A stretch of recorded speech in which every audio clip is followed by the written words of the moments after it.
This is Gary Wakefield, and you're listening to Queer Life Stories.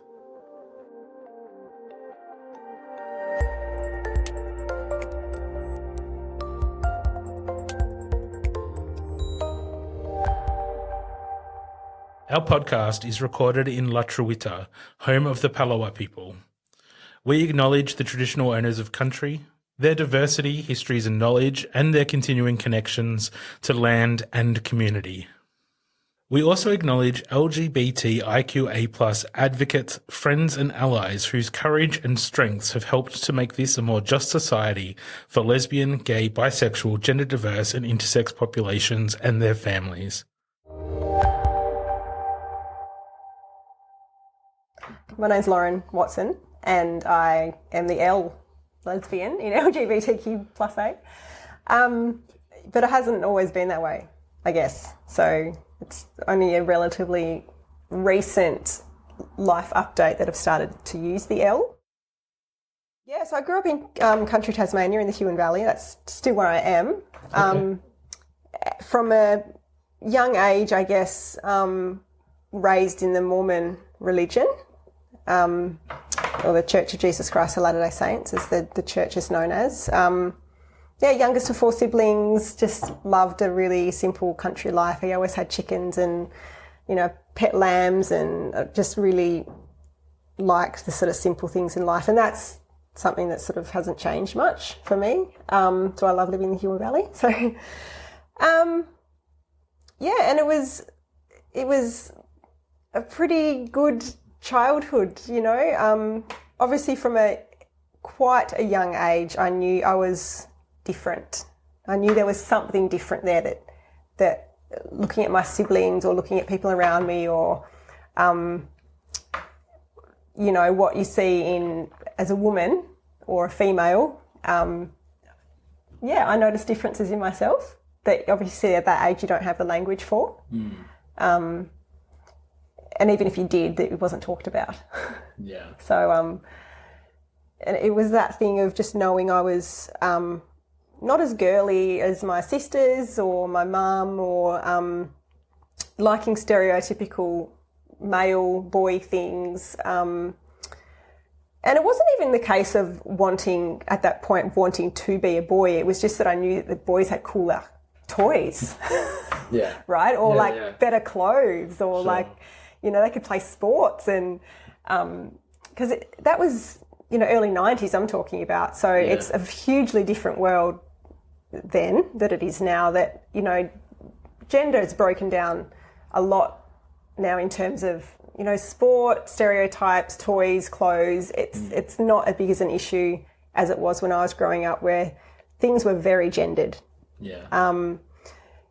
And I just remember carrying around a lot of shame around having those desires, and just knowing I was different, and kind of not even wanting to tell my mum and dad, can I have a remote control car instead of a doll or something? Just simple things like that. You think now, really? Yeah. That was a thing, whereas now you just kind of buy kids what they want, what they're interested in. But when I was growing up, there was a huge influence of gendered sort of things that I didn't seem to fit into. I went to school at Huonville Primary School mostly. I was the youngest of 4. I got on pretty well with my siblings. My older brother went off to the Navy when I was 8, I think. Got on really well. Had a really nice sort of childhood. Went fishing with my dad. He taught me how to fish, and went on camping trips to Bruny Island a lot. And we just had a really chill childhood. Obviously, in hindsight, there was a lot of, developmental trauma in terms of not having the emotional support and feeling seen, and to not being able to be authentic as a kid, to hide yourself, causes a lot of damage, I guess. When did you first start to feel that? Oh, as a kid even? Yeah. Well, I don't know what age. Younger than 10, definitely. It was that thing of I know I'm different, but I don't want to say anything, or, and I didn't have a at that point, it's not really sexuality because you haven't really experienced real attraction at that point, but you just know that you're not like everyone else. And there was one point I remember playing with some cousins on the mainland when we were visiting. My female cousins and my sisters were off painting their nails and everything, and I just went into the boys' cupboards and just like candy store kind of thing of, there's like Transformers and remote control cars and all this cool stuff. And I just sat there by myself like for hours, just kind of going like, this is kind of the stuff I want, That's when I first really noticed like something's different. When did you start to question it and say like, maybe I want something else? I guess I was always that way. I was always more what you'd call in the 90s tomboy. Yeah. And that didn't end. That always carried through. I guess there were times where in religion, as a young adult, I'll get into that later, I guess, but when it became a huge more influence, that was sort of more pushed down and suppressed. But as a teenager, I was pretty confident in sort of having my own style, and I kind of got into like rock and punk music as well. So that in itself was sort of a different sort of style. And sure. And even, like my mum and dad like knew that, Lauren just likes t-shirts and shorts. Like that's definitely kind of her more style. And it's not like they didn't know that or acknowledge that. They definitely, catered to my preferences at that age, I guess. It's just I felt really uncomfortable talking about it or shedding light on the differences at that point, I think. Yeah. Interestingly, there wasn't a lot of us churchies kind of at school. You were very few and far between. And I guess I got bullied more as a younger kid for being religious than I ever did kind of feeling different in terms of not being feminine enough or anything. But school was great. I had, group of friends and even at that point, like little boyfriends here and there because it's just what happened. It's what you did. And then I guess growing up like with high school, that's when things started to shift a bit more when different influences come in and, the religious aspect was still there, but that's when your authenticity and the religion starts to clash, like when you actually start going through puberty and realising that you have certain desires and feelings and things that start stirring. Yeah. Before that, was there ever any awareness of queer people? The only kind of queerness that I was really sort of aware of was like mum and dad had all the KD Lang albums. Like they loved KD Lang, right? So, I'd whenever she brought out a new album, mum and dad would get it just 'cause they love her music, right? And so that was, I guess, my first sort of conscious awareness of queerness. And, she was very androgynous and pushed back a lot in terms of what was stereotypical for a woman in her day and age. And apart from that, not much at all. Then when you got into high school and you started to have that, question those things and explore those sort of feelings, what was it like around then? Lesbian was a dirty word. Mm-hmm. Gay was like just a lingo that young people would say, oh, that's gay. In terms of lame or silly or stupid, oh, that's gay, right? That's the day and age that I, grew up in, I suppose, early teenagers. Dyke, lesbian, it was very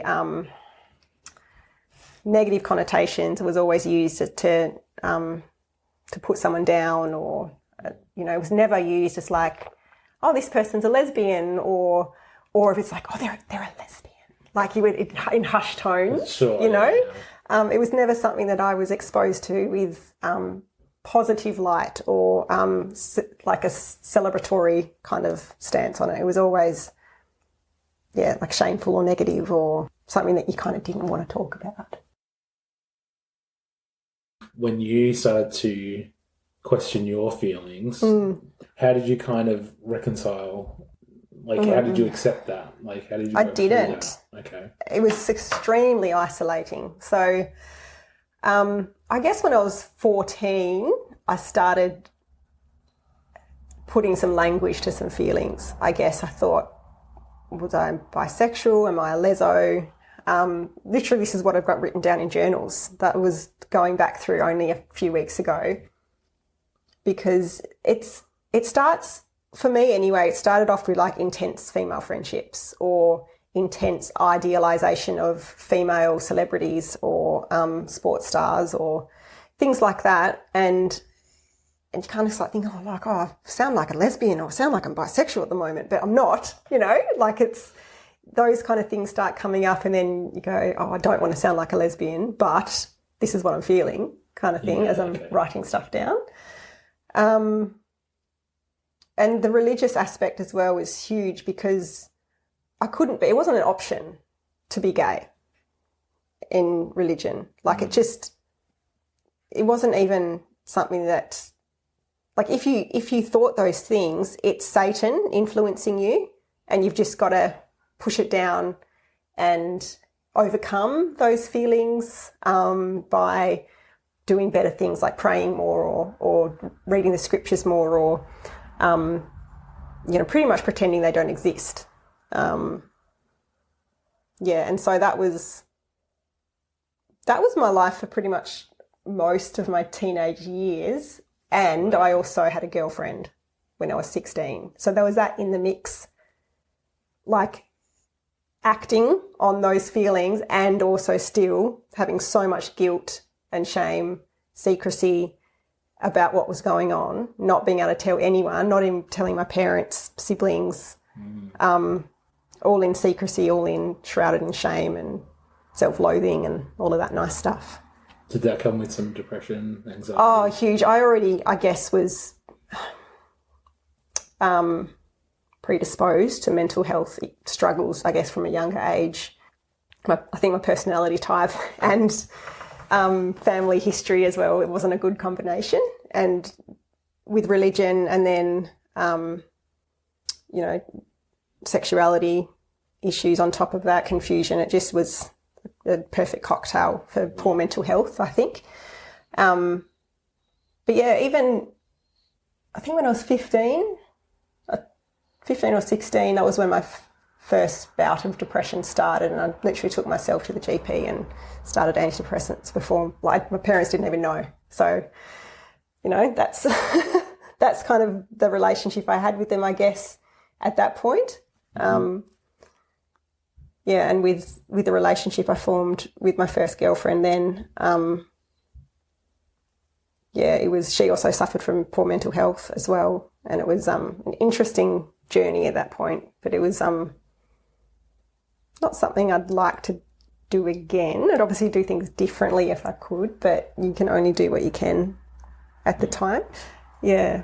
Was she part of the church as well, or? She was a part of a different church. Okay. So we both had religious influences. I was far more devout, I guess, and into it more than she was in her religion or church that she would sort of attend. And I carried far more guilt and I ended up ending things because of I couldn't carry around the guilt and shame of, Jesus knows everything kind of thing. And eternal consequences, like in the Mormon religion, the afterlife is hugely, like a huge focus, especially families. Like if you're not going to obey the commandments, you can pretty much be cut off from your family for eternity. And you've got to, have the commandments are very, very strict and black and white. There's not a lot of room for personal interpretation of commandments. So, it wasn't a pleasant experience. So I guess you didn't have any other out family members, or? I had a second cousin in Melbourne who, and remember this was the mid-90s. And he's now like out and proud, and he's even worked at Joy FM, the radio station in Melbourne. And But there were inklings that he might have been gay, you know, growing up. But that was... Was that discussed? Did you hear people talking about that? Yeah, maybe like mum and dad, but they were quite respectful of it. Like, it wasn't a hugely big deal. It was like, you know, I reckon he's gay, or, you know, something like that. And, you know, mum and dad as well. Like, dad wasn't a part of the religion and my mum was a convert. So I guess I got lucky. It could have been a lot worse. I really feel for queer kids who are in multi-generational Mormon families or multi-generational Christian families where the culture of the family is the religion, whereas my family experience was a little bit different because, you know, dad didn't attend church and mum was sort of a bit more liberal and a bit more progressive, I guess, being a convert. That relationship went off and on for like years in secret. It was that thing of that pull and draw of just knowing that. I think what made it more intense was kind of knowing that it was Satan's kind of, it was a temptation, and that made it more of a temptation maybe. But yeah, that went off and on until I was 18, 19. It started at 16. Yeah. So, and, you know, in between that I would have boyfriends here and there and trying to reconcile the shame and the guilt of, have I repented enough, you know, to be sort of seen as pure again, or to be in a good relationship with God, you know. But I always knew, though, that that's actually really what I wanted. I still knew that there was all that shame still actually, like, I still want that. It's not like I've repented and I feel like that desire's gone away. I knew that desire was still there. And that was the hard thing, because it was like, once you've tasted it, it's like, how can you not have it? Yeah. You know, and it's, especially I think that relationship was quite toxic. So that didn't help with the general toxicity of what happens in toxic relationships with stress hormones, endorphins, all of these chemicals. It's not healthy, but often that's what pulls you back in because of the ups and downs and the rushes and the, yeah. But yeah, you know, finished year 12. I was a really good student. Sort of did well considering I had a lot of mental health sort of struggles, and I started university in Western Australia. So this was, yeah, all this going on was back in Western Australia because we moved to WA when I was 12. Right. So I did all of my sort of high schooling in WA. And then, yeah, when I turned just under 20, I had this, what the church would call a mighty change of heart. And because I sort of, before that, stopped going to church for a few years. Sort of at that point, my siblings and my mum had stopped attending church, and I would go here and there. And so before that, you know, I did kind of have a bit of a live normal life, I guess. You know, I'd go out drinking or partying or things like that, whereas normal, good Mormon kids wouldn't do. So I did have a taste of life outside that. And then when I was about 19, I would call, you know, had a huge conversion experience, I guess, where I threw myself into the religion after a heartbreak with a boy. And that became my purpose. That's what healed my heart. That's what became then my community, my purpose, my belief system, everything. And it was like a 180 flip. You know, I had like multiple piercings in my ears. I was wearing like black punk rock kind of stuff, listening to, you know, like My Chemical Romance and The Used and like Evanescence, and then a month later I'm listening to like church music in my car and reading the scriptures every day and wearing like blouses, like collared blouses and like knee-length skirts, and like spending a lot of time with the missionaries. And looking back, it's very cringe. But the church was there for a reason at that time, and it was to bring, I guess, community and purpose when I felt like I was at a bit of a crossroads in my life.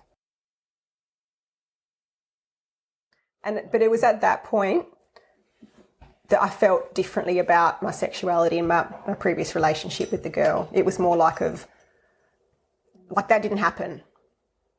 I don't even want that anymore. That was a huge, big mistake. That was, and I felt like I'd actually repented then, because I felt like I didn't even allow myself to have the desire anymore. Whereas before it was like this underlying desire, like she's what I want her kind of thing, and nothing else matters. But after this conversion experience, it was kind of like I just didn't want to have anything to do with her. Everything was just pushed, just stuffed in a box, like painting over a wall and without sanding it back, and then, eventually the paint starts to crack. But that was a long process. It was pushed down for like a decade, yeah. I moved back to Tasmania then because there's quite a big Mormon community, especially in the Huon Valley, but also in Hobart, in Glenorchy, and even in the Eastern Shore. There's like pockets of Mormons. And at that point, I was 20, preparing to be a missionary, like preparing to serve a mission. And so there's what's called a young single adult group. So after the youth program ends at 18, you're then kind of in the young single adults. So then there's activities for you, there's dances, there's camps, there's community, there's people, you don't have to go out and find friends. You don't have to go out and find community or find social events. It's literally given to you, right? And that's one of the appeals, I guess, of religion, is that here's everything. We've got the answers for you. We've got the community. We've got your friends. We've got your social gatherings. So that became a huge part of my life. Every weekend I was going off to a different church activity or seeing some other, young singles and hanging out, or going to dances, or, go to Launceston and meet up with the young single adults up in Launceston and have activities as well. And so there's a huge community, and you just feel I did anyway, a huge part of it, and it makes you feel good, you're part of something, and you've got shared beliefs and shared goals, and the outcome of that is marriage usually, pretty much in young single adults to couple up to get married. Yeah. Yeah. And it worked. So I served a mission first, which is a podcast episode in on itself, really, because that's, I already had struggled with poor mental health before then. But before my mission, I was okay. But as a missionary, I then suffered from debilitating anxiety and depression, and I came home early. The pressure, the expectation, the demands, nothing that you do is for yourself. You don't have any personal time. You have to be with your companion 24/7. If you're going to a toilet somewhere in public, they literally stand outside the toilet waiting for you. There's no personal boundaries. Everything you have is given to the church and God, pretty much. So you lose everything. And there's also the guilt of not doing enough. Passing someone on the street, are you going to see them in heaven in the afterlife and wish you'd talked to them? There's so much guilt and pressure of being enough, and that became too much for my mental health, and I came home early. Which is okay as a woman, because there's more pressure on the boys Like, it's not even, for women, it's not really an expectation that you serve a mission. It's kind of like you can if you want to, but for the boys, it's like, no, that's your duty to serve a mission. So I appreciate it's a lot harder for the boys. But, I came home depressed and anxious and was in a very bad way in terms of that, my capacity to sort of handle things well. And that's when, I met my now ex-husband and we started dating when I was very emotionally unwell, I guess, and vulnerable. And so he became my anchor and sort of what I leaned on. Yeah. How did you meet him, and what was what was that relationship like? Typical Tasmanian. He was actually in my kindergarten class. We've still got this photo of, because at that point it was kinder, prep and one. Yeah. It's composite classes, and we were in the same kindy group. But yeah, he was a part of the church. He was one of the young single adults that we hung around with. He was at the activities, and we sort of would give each other rides to church events and things like that. And so we did form a bit of a connection before I went on my mission. Mm-hmm. And then when I came back, we started sort of dating officially, and that moved very, very quickly, as Mormon courtships do. Because there's a huge thing of the law of chastity, which is no sexual relations outside of marriage, and then complete fidelity within marriage. And so it's very, very common for Mormon couples to get engaged around the 3-4 month mark of dating. And we weren't the exception to that. So I think by the time we got married, we'd been together 7 months. Okay. Yep. Yeah, that's pretty quick. Yep, very quick. And with Mormonism, you're sort of on this, normally in life, right, that you hear what's called the relationship escalator. There's the kind of the next step of relationships, generally outside of religion, but in religion, in Mormonism, it is even more pressure, I guess. The relationship escalator is like, this is the next step. This is what you do. This is your path. This is, you've got to get married in the Mormon temple. And then it's a very traditional kind of nuclear family, I guess, where the wife stays home. That's obviously personal choice now that it's out of necessity that's happening, but very traditional values generally. And so that was my life, really. I got married. We ended up being able to buy a house in Glen Huon pretty quickly. And we just sort of worked until I had my first child. So, yeah.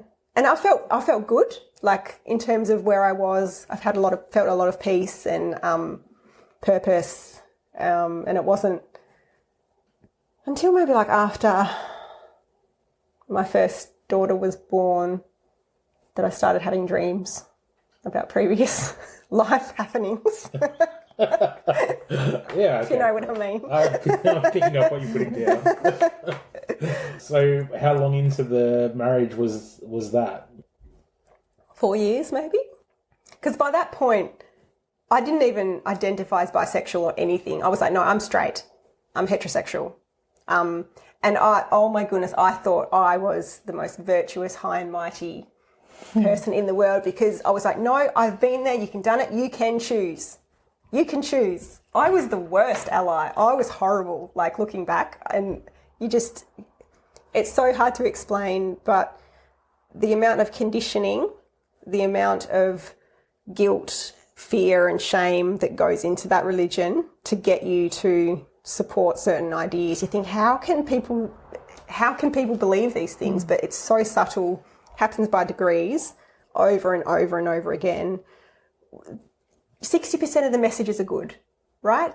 It's love one another, be kind to your neighbour, be a good citizen, forgive each other, and then there's the other stuff. There's the really, really subtle things that only over time do you see kind of building up as conditioning. But you weren't aware of that at that point, though. Oh, no, it's only in hindsight. Yeah. Only ever in hindsight. Because no one ever joins a cult. People only leave them. Absolutely. No one willingly joins a cult. And the church is very culty, Mormonism, very, very culty, in terms of you can't criticise leadership. There's a lot of rules and regulations, a lot of weird stuff, like, you know, Jess calls it the magic underwear.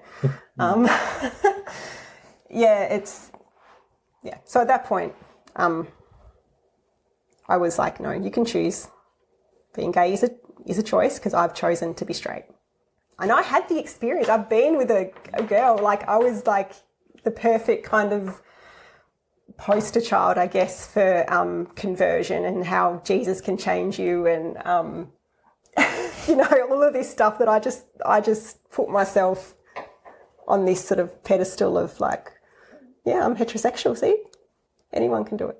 But was that all internal, the pedestal and the conversations? That wasn't something you told people about? Or? Oh, no, that was hugely internal. Yeah. So the amount of censorship that I did in myself, having conversations with people, like, you know, talking about first boyfriends or first loves, I would change the pronouns.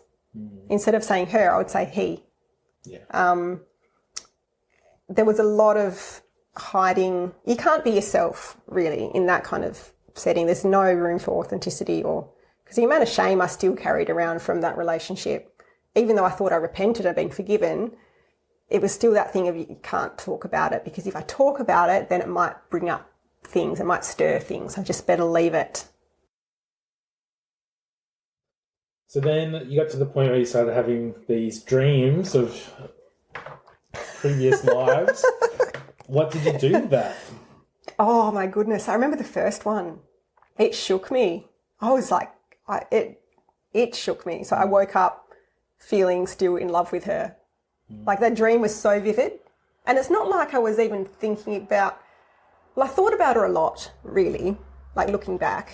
But I didn't do anything with it. It was just like, think about it and then kind of nothing happens. But then I started these dreams where there was that emotional connection was still there. They were never physical. It was always the emotional connection or the chemistry or the pull or the desire. Whenever she sort of popped up in those dreams. And then the first one, I woke up going like, I actually felt like I was still in love with her. And then it was a thing of trying to deal with that and get over one dream like for months. You know, it brought up a lot of stuff. It brought up the desires that haven't felt for years, that I pushed down, that like, why am I feeling this? I thought I was done with this. Like I'm married, happily married. Like, you know, this is my life. But, you know, the body wants what it wants and it doesn't forget. Yeah. So how long did you wrestle with that before talking to someone about it? Or I think... So I prayed a lot about it, and I actually got quite a really nice personal, what you call a revelation. Even I would still say it is a revelation because it's something an insight that I got into that experience through prayer. Religious people would say it came from God, but now, you know, you kind of reworded things and it definitely was an insight. I, at the point, felt like I got an answer from God saying that, how can that love be bad? Because there's a saying in the church that charity never faileth. Like, you know, charity we say is love, like charitable love. Mm-hmm. Loving that love turned into more of just a pure, unconditional love for an individual person rather than being lustful or forbidden or all this stuff. That's kind of how I made sense of it at the time. And it felt okay that I have this love for this person. Love can just be love. That's how I sort of shifted it then. And then it would get pushed down for another couple of years. And then the second lot of dreams started. And it was this cycle of every few years the dreams would start. And I think the second cycle I saw a therapist about it and tried to sort of reconcile what was going on. Didn't really help much. at the time. Maybe I didn't get the right therapist for myself, or maybe the religion was still too, heavily played on things at that point. No, it was just a matter of pushing it down, coming up again, pushing it down. Not even being able to listen to Missy Higgins because she would trigger certain things, right? It was about knowing what would trigger certain feelings and then not doing them because I didn't want to have those feelings stirred up. And then I guess it was when my ex-husband and I started couples therapy, and she had a lot of training in like sexual health and sexual problems, or she was very open sexually, I guess I'm saying. And she was, one of the first questions was like, how do you both identify? I was like, oh, well, I'm heterosexual. She'd already had our previous life history. And she's like, hang on, haven't you been with, didn't you say that, when you were 16, you were with a girl? I'm like, yeah. But now that I identify as heterosexual, she's like, well, you're either attracted to women or you're not. Like, what a novel idea, right? And so she's like, well, you can't choose. Like, you're either, if you're attracted to women, you're attracted to women.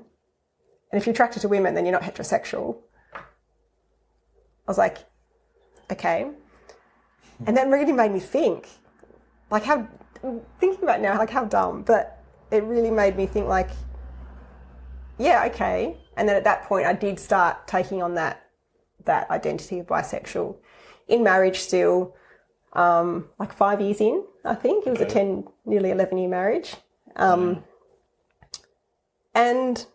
that became nice, I guess, to kind of own it a bit more and go, well, I can be a married woman married to a man and own these feelings, own them, and sort of not try to hide it. I still didn't talk about it to church friends or anything. It was more of a personal identity that made me feel sort of better about myself, my situation, that I didn't really have to deny that existed anymore. And then the marriage broke down independent of my sexuality struggles.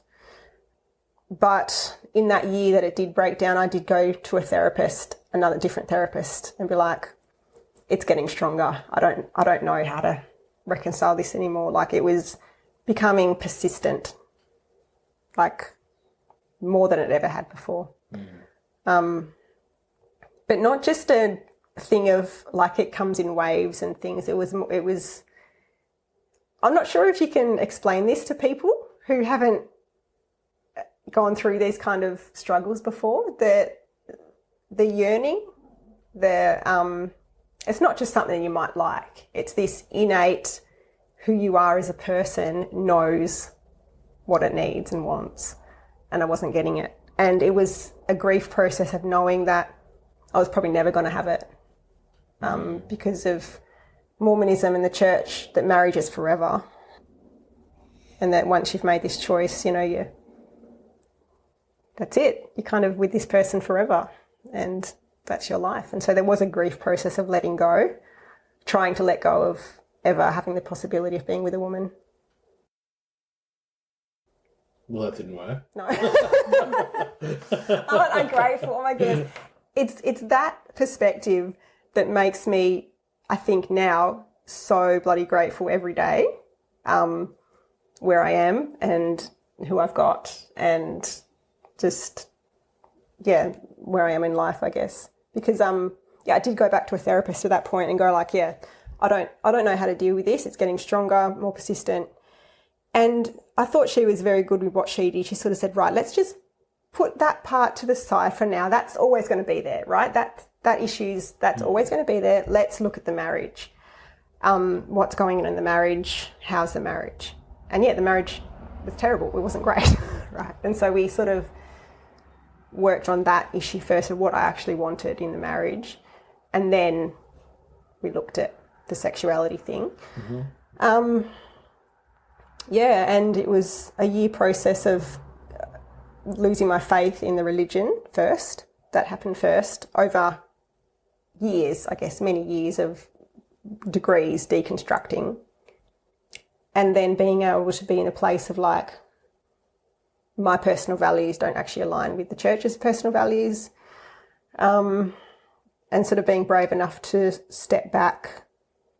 And then that's really where the marriage started to break down a lot, because the only way I can describe it to people so people might understand, it's like if two vegans get together, right, and veganism is your whole lifestyle. It's a part of your innate values. It's how you see, it's the lens with what you see the world, right? And then one of you starts eating meat in your house, and the values aren't the same anymore. Yeah. How do you reconcile that when your foundation of your marriage was veganism? That's what it was like being in a mixed faith religion, with how devout Mormonism can be when you're in it. It's not just a church, it's a whole lifestyle. And so that was really, really difficult for the marriage.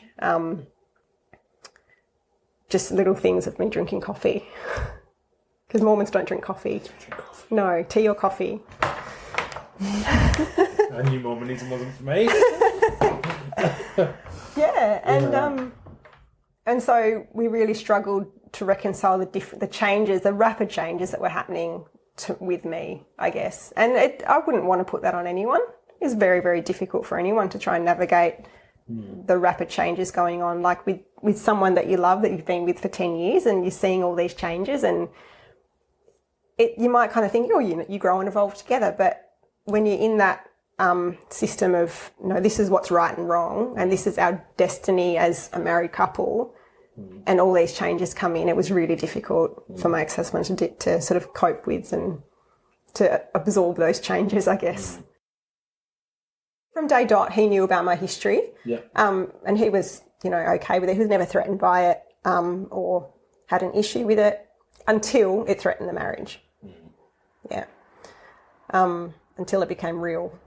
Yeah. You separated and you came out? Was there a coming out process? I guess it was more of, I just started living. I just started doing things that I didn't really have specific conversations. I think I might have had with Mum when I was still married, just about talking about, how I'm realised I'm still bisexual, and even I still, this girl from when I was 16 still had a hold on me and all this kind of stuff. So she was aware. And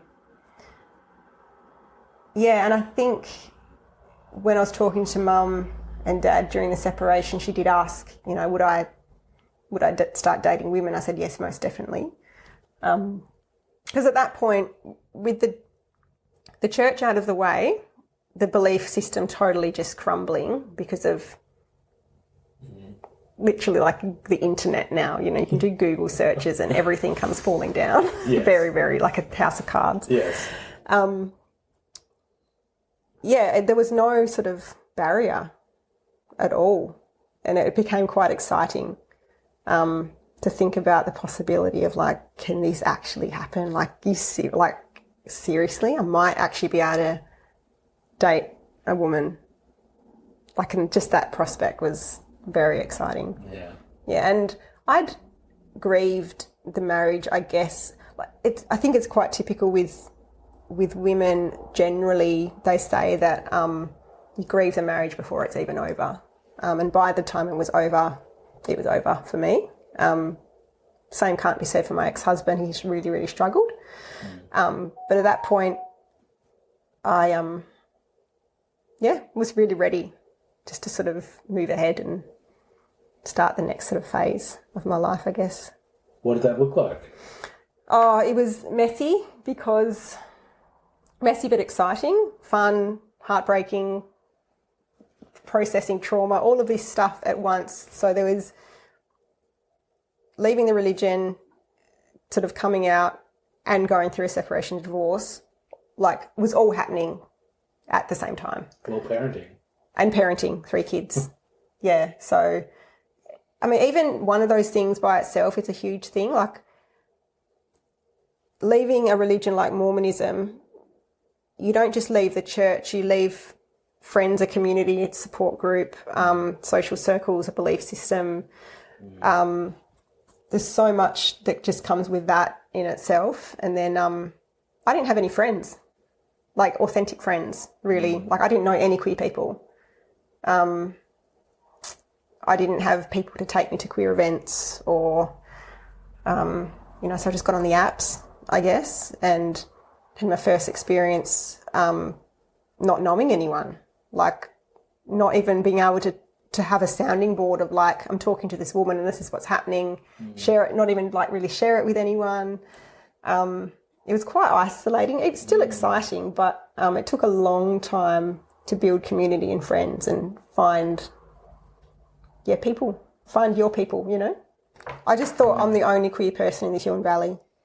Didn't know anything existed. I thought there's got to be stuff. And I had one friend, an older friend who's actually my mum's sort of age. She was like, there's got to be people, Lauren. Like, you've got to find your community. They're out there. Your people are out there.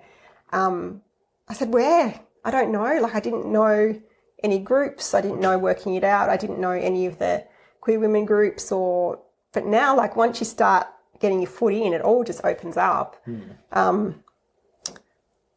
which it did very nicely.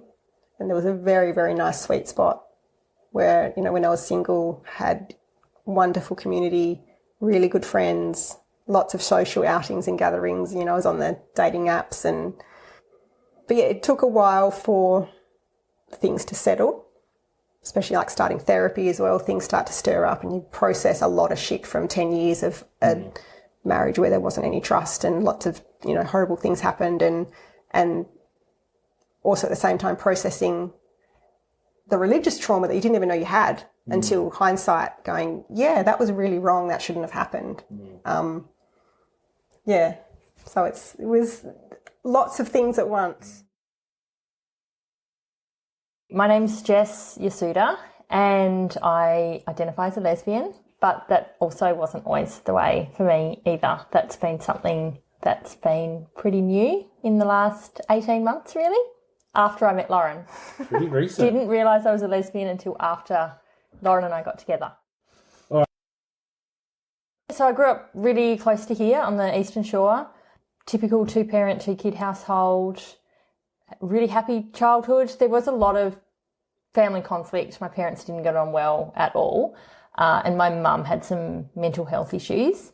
But like overall, I would say I had a really normal, happy 90s childhood, like good group of friends, lots of freedom to sort of go out and ride our bikes all day and really good memories. I have a younger sister. We have never got on super well. We just haven't. We've just got different personalities. So there was a lot of squabbling and bickering when we were kids and probably still a fair bit of squabbling and bickering now that we're adults. Yeah.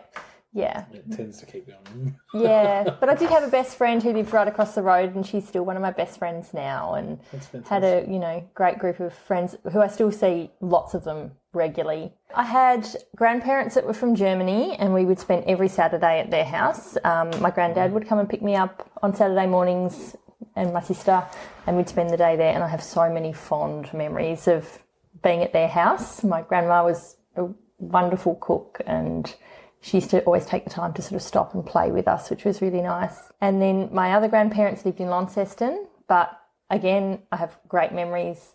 They had like a little mini sort of hobby farm and my cousins who lived up there, so there was 2 girl cousins, me and my sister, so there were 4 of us girls and we'd go stay at my grandparents' little farm for 2 weeks every school holidays and lots of good memories like tractor rides and riding around in the back of the ute, which was like highly illegal and super dangerous. So I think I had a really normal 90s childhood.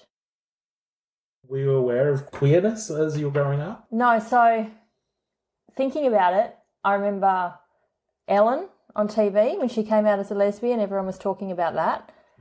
And I remember my grandfather, the one in Launceston, was super homophobic and used to say really horrible things about gay men a lot.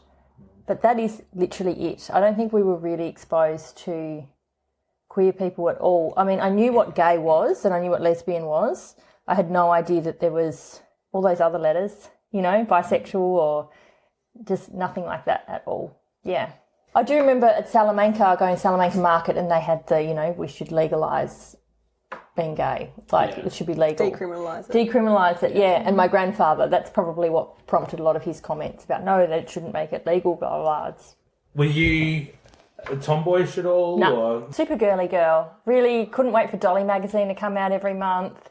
My best friend and I wanted to be supermodels. Like, we really thought we were going to be supermodels. We just loved hair and makeup. Totally not at all a tomboy. So high school, I would say, is where I started thinking about things a little bit more. I went to an all-girls high school, and everyone would say, oh, you go there? Is it full of lesbians? It was just if you go there, you're going to turn out to be a lesbian. And lesbian was like the worst thing you could possibly be. And it was a lot of like whispering going, she might be a lesbian, you know. Oh, don't get too close. She's probably a lesbian. So that was when I think I started thinking that maybe I was attracted to women. But I was also like had heaps of crushes on famous celebrities. And I read Dolly magazine, and I was like really into like, you know, the how to get boys to like you, and I really liked the Backstreet Boys and all of that sort of thing. My 13-year-old son loves the Backstreet Boys, actually.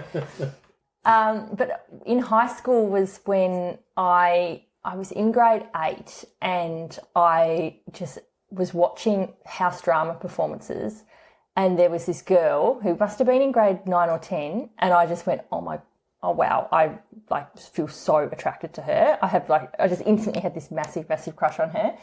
And every time I'd walk past her for like the rest of high school, I'd just be like, oh. That's when I kind of thought, I really don't know if I'm a lesbian or if I'm just normal, you know? And I was like, those are the two options. Maybe I'm a lesbian.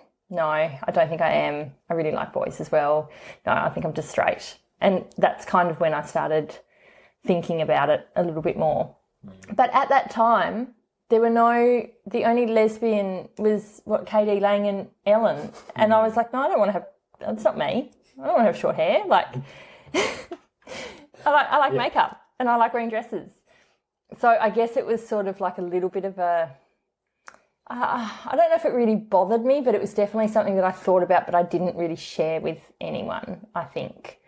And I remember my mum had said to me, look, you might find that you have crushes on girls, and that doesn't mean you're a lesbian. Don't even think about it. It's fine. Like, it can be a normal part of growing up. So I think I kind of thought maybe that's just how it is. A phase. A phase, yeah. And looking back, I'm like, no, like there's actually so many signs that I probably just didn't take notice of and I didn't think about. So that was high school. And then after I left high school, I sort of had a lot of boyfriends. I sort of went through phases where I would sort of have a boyfriend for like a year and a half, and then we'd break up, and then I'd have another boyfriend for like a year and a half, and then we broke up and I had another boyfriend for 2 years. So sort of like was always in relationships with men, and I didn't have any opportunity to explore with women at all. But after I broke up with the last boyfriend, after I broke up with Ben, there was this British backpacker who was like part of our circle of friends. She'd just come over from England with her boyfriend, and I just fell in love with her. I think at that point I was like, oh, I'm bisexual. I knew about what bisexual was, and I was like, I like men and I like women. And I had the biggest crush on her. She would come around and watch movies with me, and I'd sort of flirt with her and maybe put my hand on her leg a little bit and just be really, really sort of overly friendly. And she just didn't pick up on it at all. And I told my friends, I said to my friends, like, I've got this huge crush on someone, but you're going to be really surprised when you find out who it is. And they're like, oh, who is it? Who is it? And I was like, oh, it's this girl. And they're like, oh, that's great. You should go for it. I think she'd be, she totally could be into you. You should definitely talk to her about it. So that was so nice that my friends were just like so supportive, wasn't a big deal. They weren't horrified. They weren't like, oh my God, what do you mean you've got a crush on a girl? And I did tell this girl, we were watching a movie at my house, and I said to her, I said, look, I've got to tell you something. Like, I really like you. And she's like, I really like you too, Jess. And I was like, no, I really like you. And she was like, oh, no. And then I'm going home. And I've never seen her since, so it's a bit sad. And how old were you when that happened? 19 or 20? Yeah, 19, I think. And then like 6 months later, I met the man who I ended up marrying. So I just never really got an opportunity to explore that. I think I always knew it was there. And sometimes I would feel this like desire. I remember being out at a nightclub on my 18th birthday and there was this girl who was dancing with me and I'm sure she was flirting with me. And I remember being like, oh, if I didn't have a boyfriend, I'd see where this was going to go. But I never got that opportunity. And it wasn't like it is now where you can say I'm really interested in having an experience and get on an app and find someone else who's interested. To find someone else who was like, I like girls too, would have been much trickier, I think, back then. Definitely. Yeah. Definitely. So you kind of accepted you were bisexual pretty early. It's one of those things. Like, I really absorbed that culture, that comp het kind of culture, and I really wanted boys to like me. I think I used to read a lot of like Cosmopolitan magazine and stuff that was all like how to be good in bed, how to give a good blowjob, how to make boys like you. And I just really internalized that. I just really, really think I absorbed that message that if guys like you, you have more worth. I don't know why. I don't know if it obviously didn't affect everyone that way, but I think for me it did. So I really just wanted that validation, I think. And one of those relationships was quite toxic and horrible, with a man who was really angry and had a lot of alcohol issues. And I think after I left that, I was really, really heartbroken, and so I just sort of jumped into something else quite quickly. And it was just kind of like the popular culture, like to have a boyfriend, you know. You met your now ex-husband. Yeah. How did that happen? Yeah, so I was sort of single for about a year before I met him. So it feels like everyone, being so Tasmanian, like I knew him through other people that I knew, through my group of friends. It's how everyone must have met their ex-husbands, I feel like, through people that they knew. And yeah, he seemed, I used to hang out with a lot of people who smoked a lot of pot and didn't have jobs and didn't have cars. And then he came along and he knew all those people, but he had a really good job and he had a nice brand new car and he seemed very like he had his shit together. And yeah, he was great in the beginning. We had a really good first couple of years. He moved in with me pretty soon after we got together. And yeah, we ended up getting married after 3 years. So I got married when I was 24. Okay. And I was pregnant. And we bought a house. So like all of a sudden we went from sort of having this fun kind of lifestyle with a lot of like going out partying on weekends and taking drugs and things like that, to then we just had to be serious and settle down and have a family. Real quick, yeah. Yeah, it didn't feel like it was quick to me though. It felt like, I'm 24, why aren't I married yet? I really want to get married. I really want to have babies. I really want to be a traditional housewife. I just really had this sort of idea of what my life was going to be like. I really liked that he had a good job so I wouldn't have to work. Yeah. And it just didn't work out like that at all. We were married for, I think, around 12 years.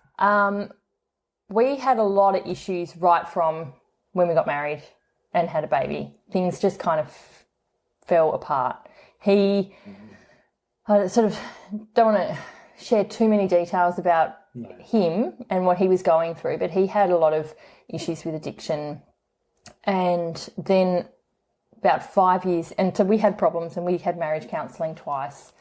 And at that point, I used to think, well, you know, there is this side of me that would really like to explore what it's like to be with a woman. But, like, that's okay. It probably won't happen. It's fine. Looking back, I think, gosh, you did used to think about women quite a lot, you know. And then about 5 years into the marriage, things went really bad. He injured his shoulder at work and he lost his job and he developed chronic pain, fibromyalgia, which is really debilitating and crippling, and it really changed the way he interacted with us, and it exacerbated a lot of problems that were already there. And I started a business, and it just, the next 5 years were really awful, and the marriage should have ended a lot earlier than it did. But when I ended it, it had nothing to do with my sexuality at all. That was something that I thought about a fair bit while I was married, but it wasn't at all anything to do with the reason why the marriage ended. Yeah.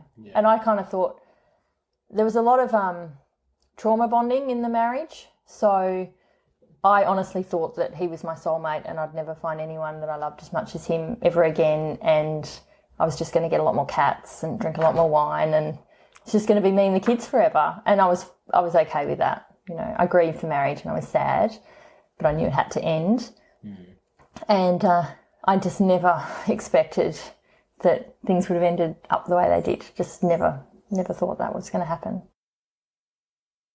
So after he moved out and you had a bit of freedom, what did that look like? Oh, I really went a little bit crazy. So I've been a long time having no validation, like the opposite of whatever validation is, really. And abuse. I felt really shit about myself. I felt really awful.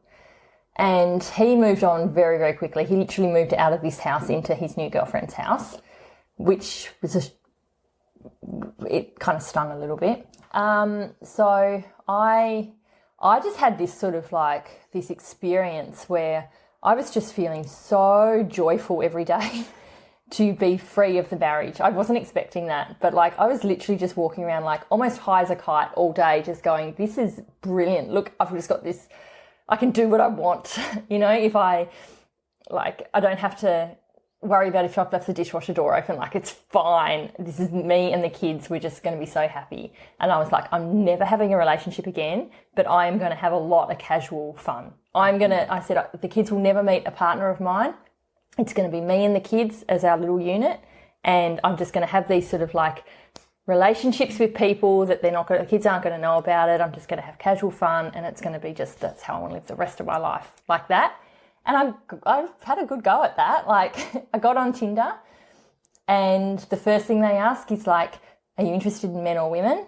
And I said, both. And I was like, this is going to be so fun. I'm finally going to get to sleep with women. Oh, I can't wait. This is going to be great.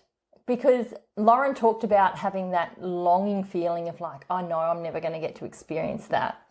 And I had never experienced it, so I didn't know what it was that I was grieving. But I did used to have that feeling of like, you're going to probably go the rest of your life and never know what that's like. And that it's like a longing. It is like a just almost like a deep, almost a grief kind of thing, that there's a whole side of you that you're not going to get to explore. And straight away I matched with this girl who I'd actually almost hooked up with when I was 16 years old. And I sent her a message and I said, do you know that turning down that threesome with you and your boyfriend was like one of the biggest regrets of my life? And she's like, oh, really? That's hilarious. Why don't we have a date? Why don't we have a glass of wine together? And I was like, this is it. This is great. My life's going to be so good now. But no, I didn't end up meeting any women really until almost I'd been on the apps for about a year. I had a lot of experiences with guys. I got my heart broken. I got too involved with people too quickly because I think I was really just searching for, I was just so happy to have someone be nice to me, you know? Yeah, I was just like, wow, this guy's being nice to me. He's got to be like, there's no other guys like that. There's no other guys that are as beautiful as this man kind of thing. I had some really fun experiences and I had some really just not good experiences too. Not traumatic in any way, but just like really disappointing experiences. And then I sort of went through this phase almost a year after my ex-husband had moved out, when I'd been doing this for, it was almost a year. And it was like this 6-week period where I just felt like I'd reached a level of self-development or something where I was just going through like this period where I was ending things that weren't serving me anymore, and I was really good at recognising red flags in people and just being like, no, this isn't for me. And I was just tapping out of conflict and just being like, I'm not participating in this. And I just kind of thought to myself, I'm actually ready for a relationship now. I didn't think this was going to happen, but I actually want to have a relationship with someone.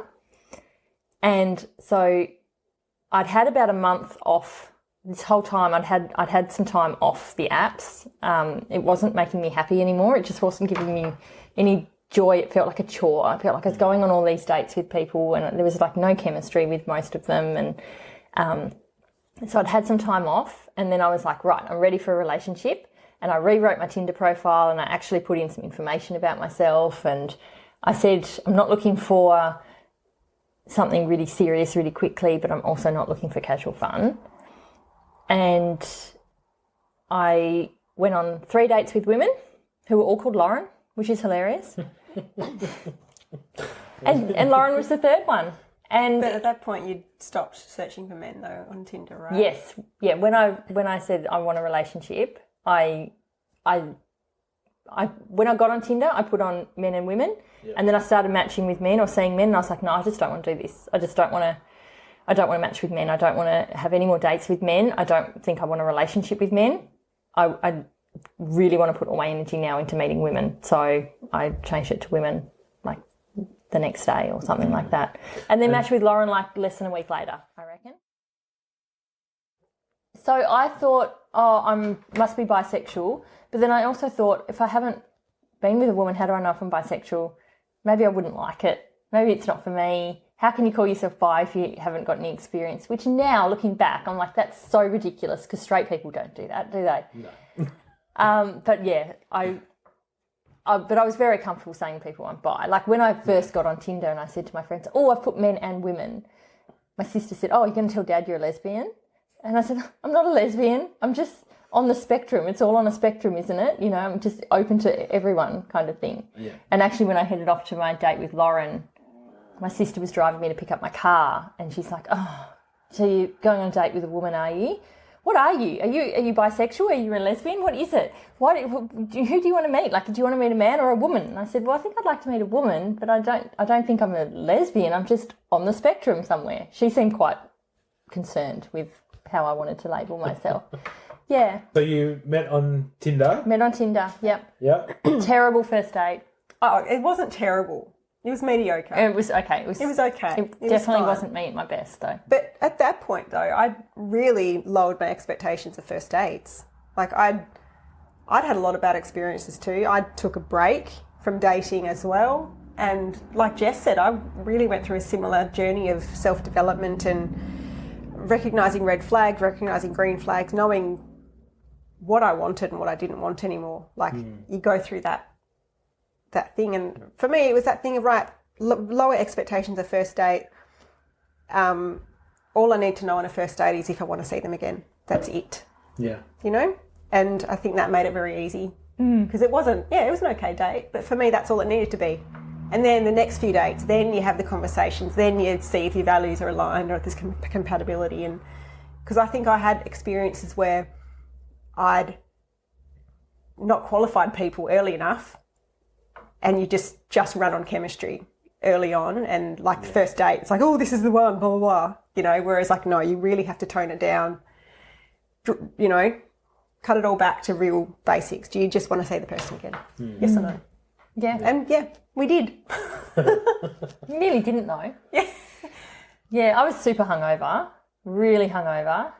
Couldn't think of anything to say, which is hilarious because I'd been on like 50 dates that year, I reckon. I had a good repertoire of questions to bring out, but I just couldn't think of anything. And I just sort of thought, we probably just won't see each other again. But then Lauren had mentioned that she used to be a Mormon, and I found that fascinating because I'm really like fascinated by cults and the whole sort of, I just thought that was really interesting. And I was driving home and I sort of thought, you know what, she was super hot and she's got a really interesting story. Why don't we just have another date and see what will happen? So I sent her a message and said, like... You actually told me you thought I was super hot. So that was nice. Yeah. In the message, which was unexpected. Because it was that thing of like, you know, it was I wasn't expecting fireworks on the first date. But at that point, it's fine. But it was that thing of you could take it or leave it. If she said yes, great. If she said no, there's no, you don't put your risk where there's really high risk of getting your heart broken on the first date. So, so I was surprised when I got that message. I'm like, yeah, next date, great. So it was the second date. I wouldn't say fireworks. I felt very attracted to you. I thought you were super attractive, and I was quite... This is the furthest I'd ever gotten with a woman, like 2 dates. So I was actually quite excited. Yeah. But I wouldn't say I was, like, overcome with, like, just, suddenly obsessed with you. Yeah. But it was really interesting to me because I had been dating men who, I don't know, just different. And then Lauren on the second date's like, what's your attachment style? I was like, wow, this is cool. Like, we're actually having proper conversations about what we're looking for and what kind of relationship, ideally. Personal values and things. So, like, at that point, on paper, Jess was ticking all the green flags. I say on paper because at that point I was doing things differently. That earlier that year, or even late the year before, I had a, negative experience dating a woman where I'd sort of put everything in too early, attached myself to her way too early without actually qualifying her at all to see if, there was a potential of, a relationship or anything. And I was also in therapy and things, so I was learning a lot and doing things differently, and I guess I had more walls up to protect myself from that happening again, because heartbreak is horrible, and I don't think I was put too many walls up. I put walls up to protect myself from falling for Jess or falling for someone without knowing if there was going to be reciprocated intentions, I guess. Yeah. And so, the second date was fine. I think it took a little while for me to catch the feels, to catch feelings for Jess, I guess. But that's what I wanted. That's what I was looking for. I didn't want... I'd done the alternative and it doesn't work. I wanted something to sort of form organically, but also intentionally, and it did. It was really, really nice. It just how it evolved, just the conversations, one date after the next. It was really lovely. Yeah. It was the third date where I think things got a bit more exciting. Yeah. Okay, good. Yeah. Yes. Traditionally, it's the third, I think. Oh, yeah. I sort of said We were very aware of that, though. Yeah. I was like, so how about we have dinner at your place kind of thing. I was like, going to make sure it's somewhere where, there can be some action. And because Jess said that, I was like, fuck, is it going to happen? Is it not going to happen? I didn't want to have all these things you do just because it's what you're supposed to do. I didn't want to do that, but I was like, she's coming here. She's invited herself to my house. Something's going to happen probably, but we hadn't even had a first kiss yet or anything by that point. But yeah, even just at dinner, I just saw Jess differently, in a different light. There was something growing there. We had some fun. Yeah, so we have a non-traditional, I don't even know what's traditional anymore, because so many people can make their own rules for relationships now, which is beautiful. So we don't live together.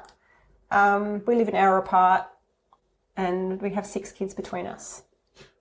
So how Jess described before about this is her house with her kids and her life, and that's then me. I have the same.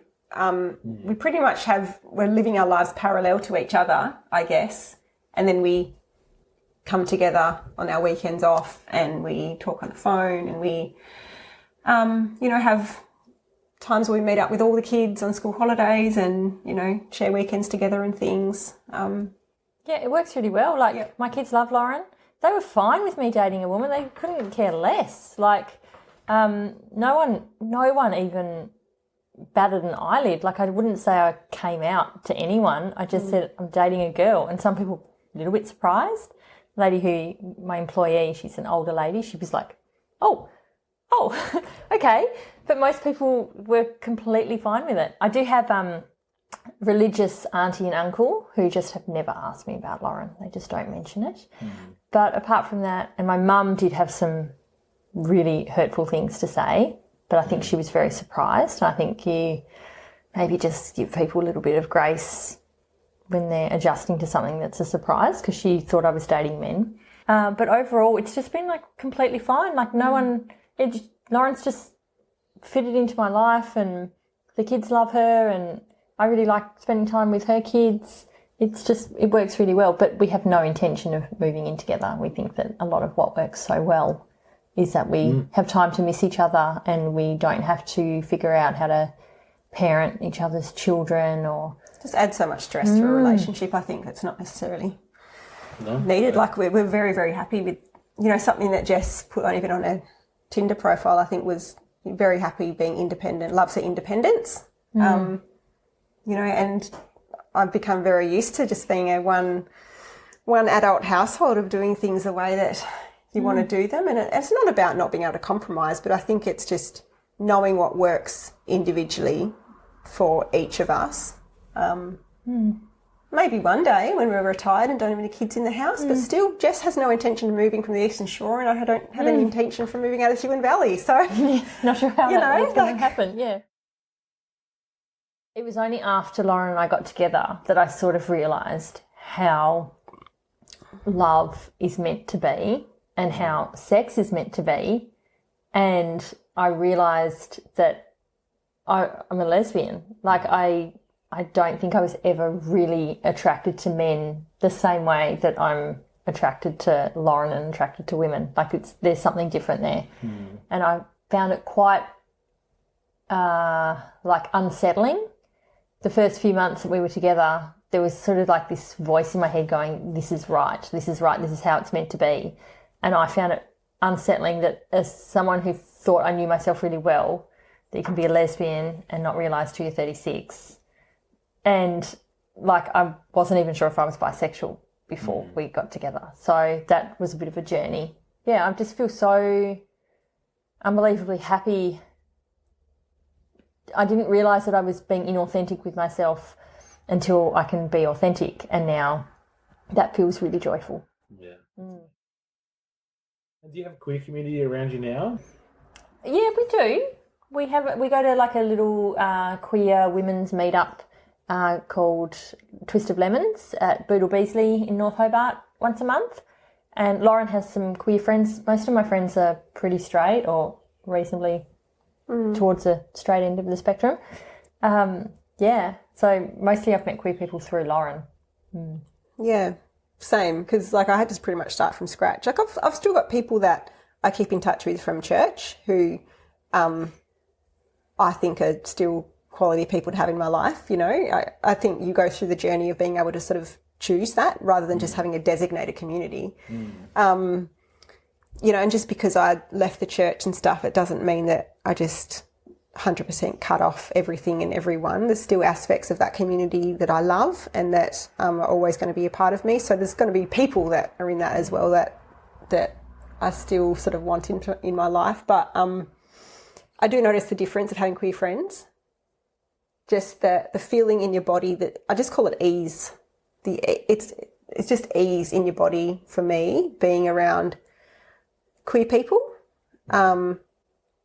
Doesn't matter what kind of queer people, any queer people. It's like there's no need to translate any language. Sometimes when I've been around, and I don't think it's just the straight factor, it's probably the religious factor.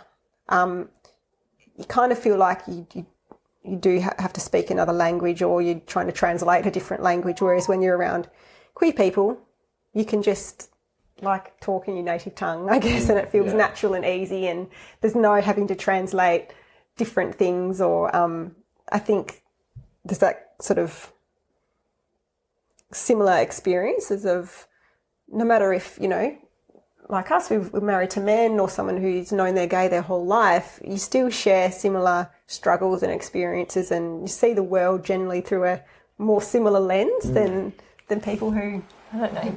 You said on the third date, you said, I just really much prefer hanging out with queer people because they're so much more fun. And I said, I think it's just you've been hanging out with Mormons because my friends are really fun. Yeah. So, yeah. Yeah. Well, honestly, I didn't have any other sort of experience of like straight people. They were always religious straight people, really. Or apart from people I worked with, you know. Yeah, but I remember that year or that 2 years I was single, and I'd found Twist of Lemons, I'd found best friends, I'd found community. They were just like tears of joy often of just, this is my life. You know, it was just incredible to be. And also because the church gatekeeps joy, they think that anyone outside the church or anyone outside the influence of like Jesus Christ's grace can't feel true joy. You can feel a number of emotions, but joy is reserved for the faithful. So being able to experience those feelings outside of a religious context, it's just amazing. It just feels absolutely incredible. Yeah, and sort of settling into life now is, you know, where it was all really new before and having all these new experiences all the time. You know, things have, I guess, settled a bit, but we still really love going to queer events. And, well, Jess just had her first Pride this year, Tas Pride, you know, so there's still new things happening. Yeah, it just feels easy. I would say to someone who maybe thinks that they have this part of them that is attracted to same-sex people, but they just think maybe it's a part that they would like to explore, but maybe life's just going to be fine if you just don't get to. Explore it. Like, when you're young, don't leave it till you're 36. Just, yeah. I feel like there's probably a lot of women who identify as bisexual. There's definitely lots of bisexual women. There's definitely lots and lots of people who are bisexual. But then I also think there's a lot of women who maybe have got that real solid comp het, wanting validation, wanting men to like them, who for that reason aren't fully allowing themselves to explore that maybe they just really like women. So I would just say just go for it. Just do it.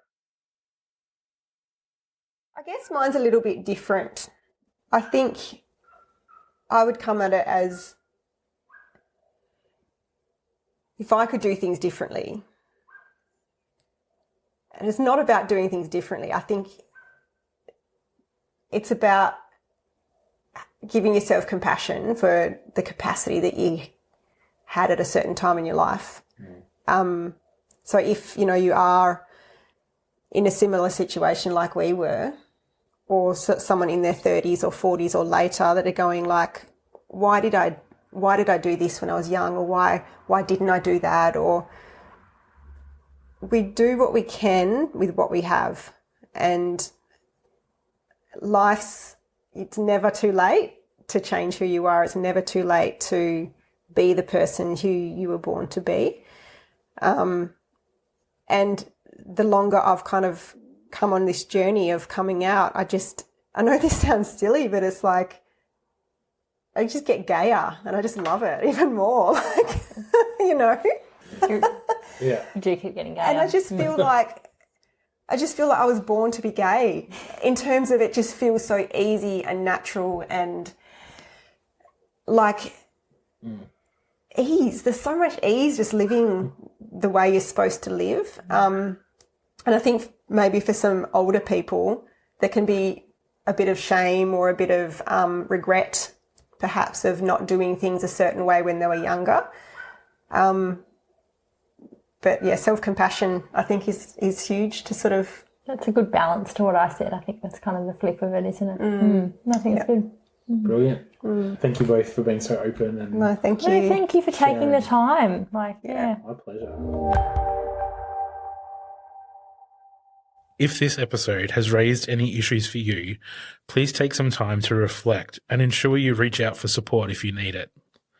If you are listening in Tasmania, you can contact Working It Out via their website or calling 6231 1200 during business hours.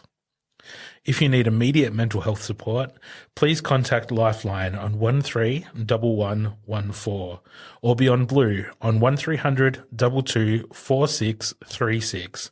Both services are available 24/7. If you would like to get in touch or share your story on this podcast, please send us an email at nwpride@outlook.com. This podcast is produced by Northwest Pride, a community group based across the north, northwest and west coast of Tasmania. They host events and social inclusion opportunities for anyone who is a part of the LGBTIQA+ community, their friends and allies. This podcast is made possible by the support of Working It Out. You can hear future episodes and all of our past episodes on Spotify, Apple Podcasts, or wherever you get your podcasts from.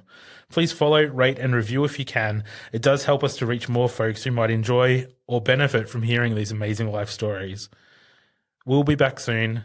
Take care of yourself and each other.